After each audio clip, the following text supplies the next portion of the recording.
Good day everyone. Welcome to this video lesson. So, topic natin today, continuation lang naman to ng lesson 7, yung relation of roots and coefficient of quadratic equation.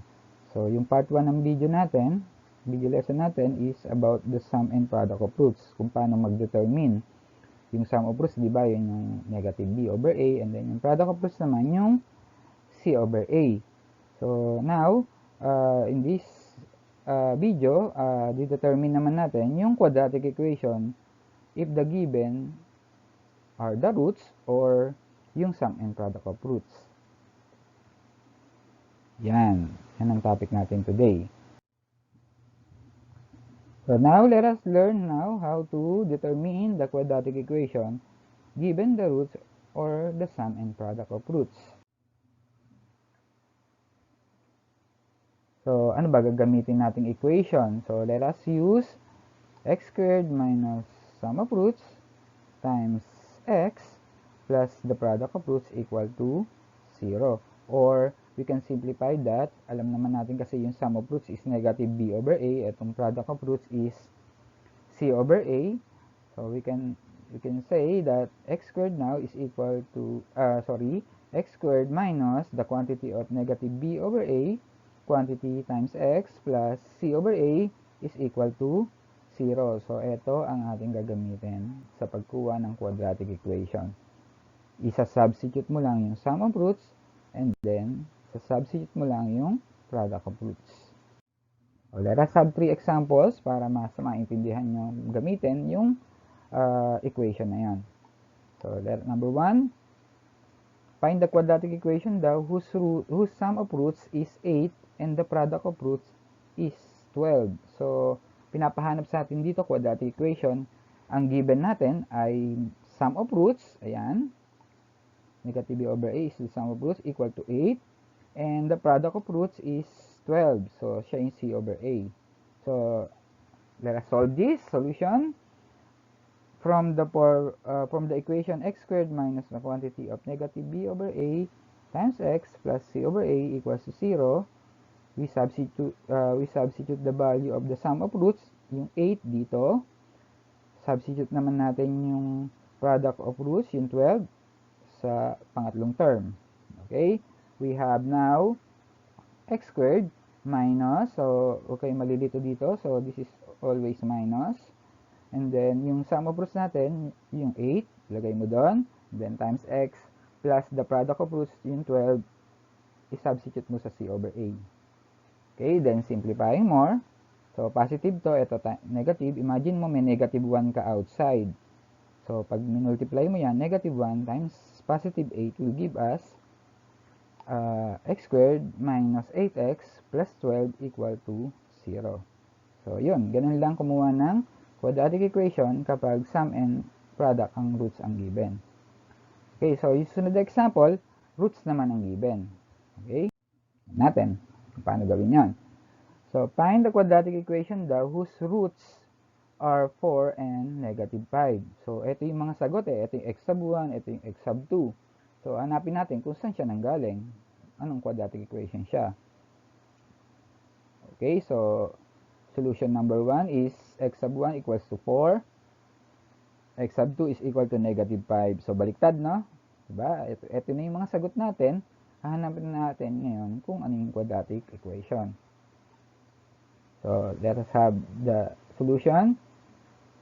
Hanapin muna natin yung sum of roots, yung negative b over a. So, pwede natin siya makuha through x sub 1 plus x sub 2 kasi yan, given siya eh.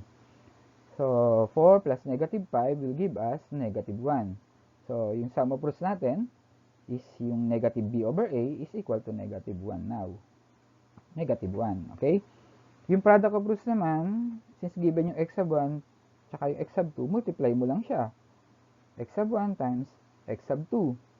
So, we have now 4 times negative 5, and that is negative 20. So, yung product of roots, also c over a siya, is equal to negative 20. Okay, now, we can use the equation x squared minus the quantity of negative b over a times x plus c over a, ito yung product of roots, equal to 0, and makukuha na natin yung equation dito. Okay? So, let us substitute negative 1 and negative 20. We have now x squared minus sum of roots is negative 1. Ayun. Ayun siya. Negative 1. Times x plus yung product of roots is negative 20. So, lagay mo isang plus quantity minus 20 equal to 0. So, simplifying more, imagine meron kang negative 1 dito. Multiply mo yun. Magiging positive na siya. Positive x na lang. Imagine mo may positive 1 ka dito. Multiply mo sa negative 20. So, meron kang negative 20. So, the answer now will be x squared plus x minus 20 equal to 0. So, naging negative to kasi positive times negative will give you negative. Okay? Let's go now to the last example. So, imagine, given natin dito roots. Kanina, sum and product of roots. So, you have to find the sum and product of roots using this x sub 1 plus x sub 2, x sub 1 times x sub 2. Last example na natin to. Find the quadratic equation daw whose sum of roots is negative 3 over 2 and the product of roots is negative 5 over 2. So, fraction yung sum of roots saka product of roots. So, tignan natin kung paano gawin. So, meron lang naman dinagdag ng konti. Huwag mong multiply ka lang. Okay, given natin yung sum of roots, negative 3 over 2. And the product of roots, yung c over a equals negative 5 over 2. Solution. From the formula, from the equation, x squared minus quantity of negative b over a, quantity times x plus c over a equals to 0. Substitute natin yung given na sum of roots, saka yung product of roots dito sa mga negative b over a na yan, and c over a. We have now x squared minus quantity of negative 3 halves times x plus quantity of negative 5 halves equals to 0. So, simplify natin to. This is positive na kasi magiging negative 1 times negative 3 will be positive. Ito magiging minus kasi isang positive, isang negative. Okay, so we have now x squared plus 3x over 2. Minultiply na natin yung x sa 3. So, naging 3x over 2 na siya.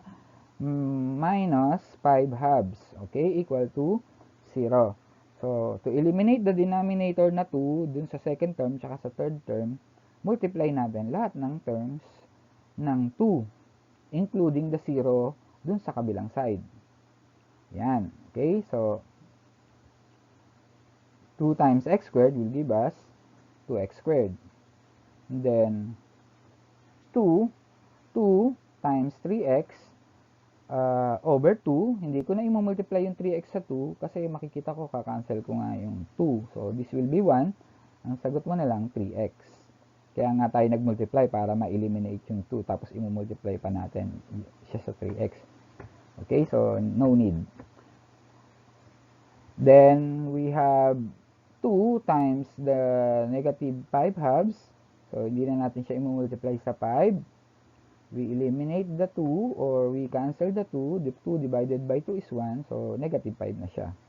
Equal to 2 times 0 is, of course, 0.